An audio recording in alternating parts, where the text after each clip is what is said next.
Assalamualaikum warahmatullahi wabarakatuh.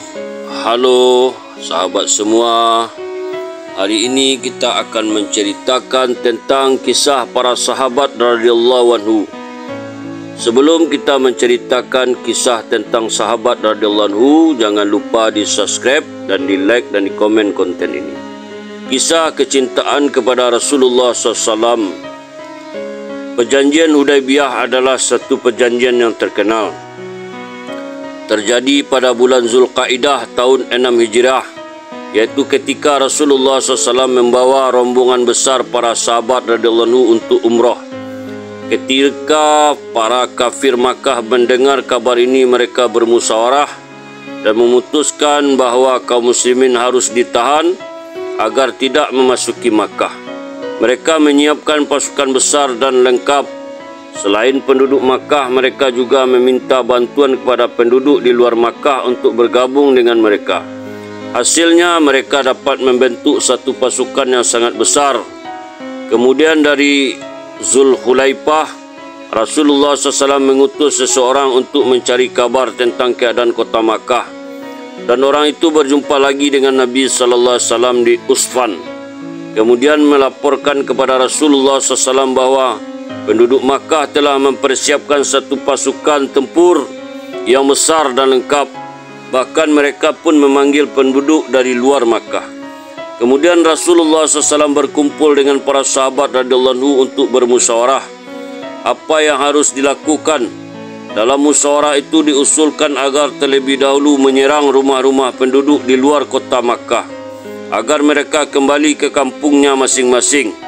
Setelah mereka mendengar berita itu, barulah kaum muslimin menyerang warga Makkah. Ada juga yang mengusulkan agar kaum muslimin langsung saja menyerang kota Makkah. Sedangkan Abu Bakar Siddiq radhiyallahu anhu mengusulkan, "Ya Rasulullah, kita datang ke sini untuk berziarah ke Baitullah, bukan untuk berperang. Sebaiknya kita semua bersama-sama ke sana. Jika mereka menahan kita, maka kita lawan mereka. Jika tidak untuk berziarah, sebaiknya kita tidak ke sana." Rasulullah SAW menerima usulan Abu Bakar radhiyallahu anhu. Kemudian seluruh kaum muslimin berangkat menuju kota Makkah. Setibanya di Hudaibiyah, mereka bertemu dengan seorang kafir yang bernama Budail bin Warqa Uzai bersama pasukannya. Lalu berkata kepada Nabi SAW, "Orang-orang Quraisy melarangmu untuk memasuki kota Makkah dan mereka telah bersiap-siap untuk bertempur." Rasulullah SAW bersabda, "Kami datang ke sini bukan untuk bertempur. Kami hanya ingin umrah. Seringkali orang-orang Quraisy bertempur. Hal ini sangat merugikan dan dapat menyebabkan kehancuran bagi mereka sendiri. Jika disetujui, aku lebih suka berdamai. Sebaiknya di antara aku dan mereka membuat suatu perjanjian yang menyatakan bahawa kami tidak akan menyerang mereka dan mereka pun tidak akan menyerang kami. Jika mereka tidak menyetujui usulan ini, demi Allah yang menguasai jiwaku, aku akan terus bertempur sampai Islam menang atau leher kami dipenggal." Budail berkata, "Baiklah, aku akan menyampaikan usulan ini kepada kaum Quraisy."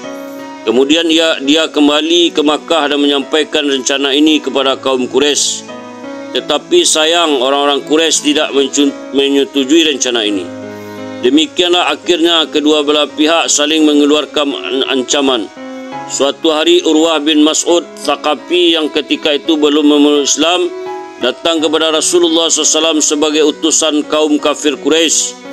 Rasulullah SAW menyampaikan rencana seperti yang disampaikan kepada Budail tadi.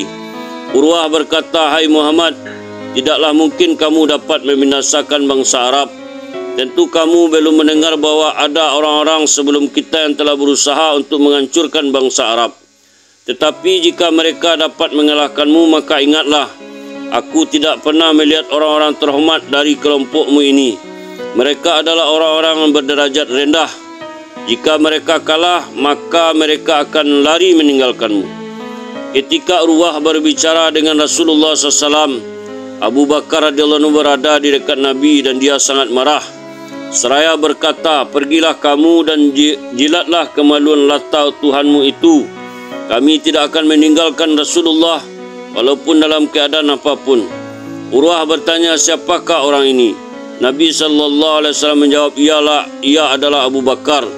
Urwah berkata, "Abu Bakar, kerana sebelumnya kamu telah berjasa kepadaku, maka aku tidak dapat membalas kata-katamu yang kasar itu." Kemudian Urwah meneruskan perbicaranya dengan Rasulullah SAW.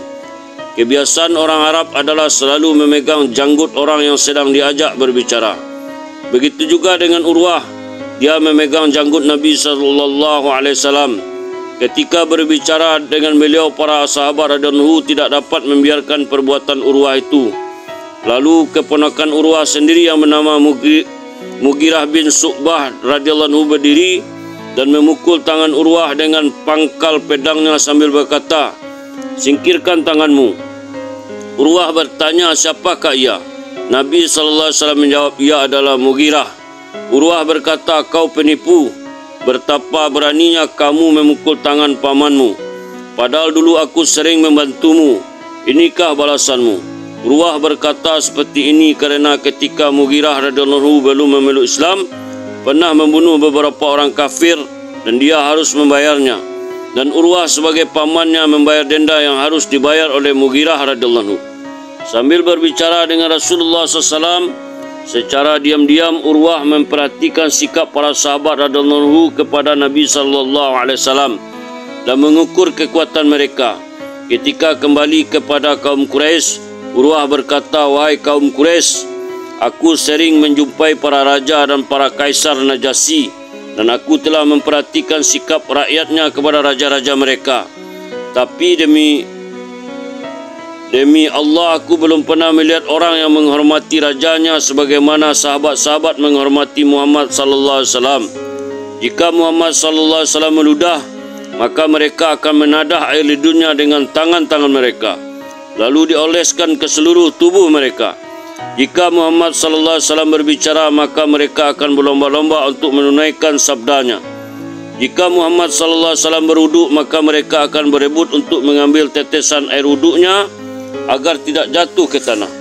Mereka yang tidak mendapatkan air itu akan mengusap tangan orang lain lalu diusapkan ke wajahnya. Jika berbicara dengan Muhammad sallallahu alaihi wasallam, mereka akan berbicara dengan suara yang lemah lembut dan mereka tidak akan menengadahkan wajah mereka kerana hormat kepadanya. Jika sehelai rambut atau janggutnya jatuh, maka akan diambil sebagai berkah. Mereka sangat memuliakan dan menghormati nabinya. Aku tidak pernah melihat manusia yang demikian menghormati tuannya seperti mereka menghormati Muhammad sallallahu alaihi wasallam. Kemudian Rasulullah SAW mengutus Utsman bin Affan radhiyallahu anhu untuk menemui pemimpin kaum Quraisy. Walaupun Utsman radhiyallahu anhu telah memeluk Islam, tetapi orang-orang Quraisy masih tetap menghormatinya. Hubungan di antara mereka pun masih sangat erat. Karena itulah Utsman radhiyallahu anhu diperintahkan untuk menemui mereka. Ketika Utsman radhiyallahu anhu memasuki kota Makkah, para sahabat lainnya merasa iri kerana mereka menyangka Utsman dapat leluasa melakukan tawaf di Baitullah. Namun Rasulullah SAW mengikis kecurigaan mereka dengan bersabda, "Aku yakin bahawa Utsman tidak akan melakukan tawaf tanpaku." Utsman radhiyallahu anhu memasuki Makkah dengan mendapat perlindungan dari Aban bin Sa'id radhiyallahu anhu. Aban bin Sa'id radhiyallahu anhu berkata kepadanya, "Pergilah ke mana saja engkau suka, orang-orang tidak akan melarangmu." Maka Utsman radhiyallahu anhu pergi menemui Abu Sufyan, para pemimpin kaum Quraisy lainnya, untuk menyampaikan pesan Rasulullah SAW. Ketika dia akan kembali, orang-orang Quraisy memintanya agar dia bertawaf di Ka'bah. Mereka berkata, "Engkau sedang berada di Makkah, maka bertawaflah."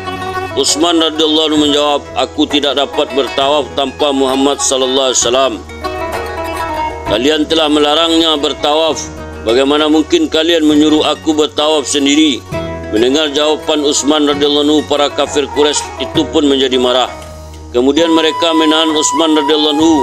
Pada saat yang sama, kaum muslimin mendengar kabar bahawa kaum kafir Quraisy itu telah membunuh Utsman radhiyallahu anhu. Lalu para sahabat radhiyallahu anhu berbaiat kepada Nabi SAW untuk menyerang mereka hingga mati syahid. Setelah mendengar kabar ini, akhirnya kaum kafir Quraisy melepaskan Utsman radhiyallahu anhu.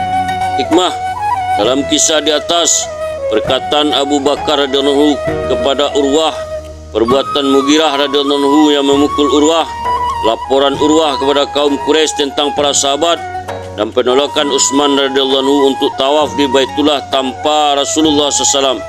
Semua itu menunjukkan cinta dan kasih sayang para sahabat radhiyallahu anhu kepada Rasulullah SAW. Baiat dalam kisah ini disebut dengan Baiatus Syajarah. Kisah ini pun tercatat dalam surat Al-Fat ayat 18 yang artinya